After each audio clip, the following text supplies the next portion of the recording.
La victoire probante, belle équipe de l'OLB, je sais pas. Ça manque encore offensivement de solutions proches du cercle, parce que des fois on pense qu'on va pouvoir enchaîner à 1 mètre du cercle et puis on n'enchaîne pas, et il y a pas mal de frustration quand même par rapport à ça. Le terrain, ça a été en grande difficulté. Donc tout ça, ça reste là, quoi. Donc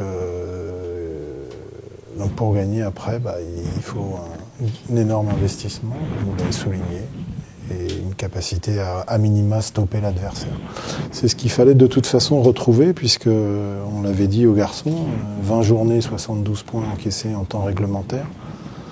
Les 3 derniers matchs, 82, avec des pourcentages pour l'adversaire à 65% dans la raquette et 45% à 3 points. Donc là, il y a eu encore les gros pourcentages à 3 points côté Nanterre. Par contre, dans la raquette, on a fait beaucoup chuter le pourcentage intérieur de Nanterre.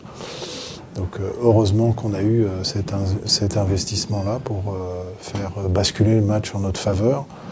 Mais que d'efforts demandés pour aujourd'hui arriver à faire basculer le résultat, c'est surtout ça un peu qui m'interpelle, parce que ça demande quand même beaucoup d'énergie, et quand on sait que ce soir on perd un joueur supplémentaire pour certainement le reste de la saison, avec Maël Lebrun qui était dans de bonnes dispositions, je ne sais pas comment on va faire, parce que Marco déjà n'est pas là.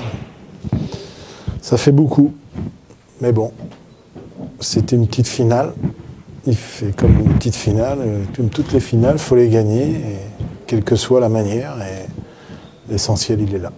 Il nous relance, il nous permet d'exister encore, parce que ceux qui sont derrière continuent de gagner des matchs, hein, week-end après week-end, donc on n'a pas perdu espoir.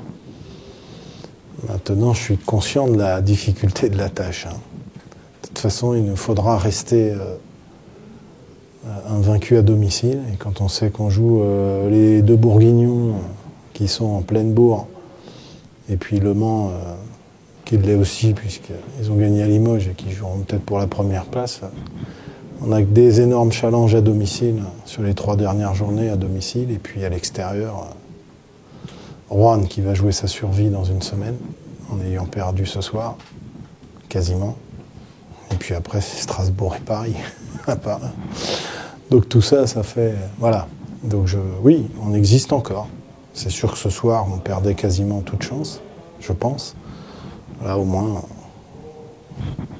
on se donne encore un peu de temps pour y croire. Il semblerait que ce soit une rupture du tendon d'Achille. Rupture du tendon d'Achille, c'est quoi, 1 an, non 6 mois, 1 an enfin, bon. C'est au moins 6 mois. Voilà, donc on est malheureux pour ce jeune joueur français. Voilà, c'est un coup dur supplémentaire. En ce moment, on n'est pas très épargné, hein, puisqu'il y a 15 jours, on a eu un petit souci. Enfin, on a été confronté à un souci aussi pour un de nos garçons. Voilà. C'est comme ça.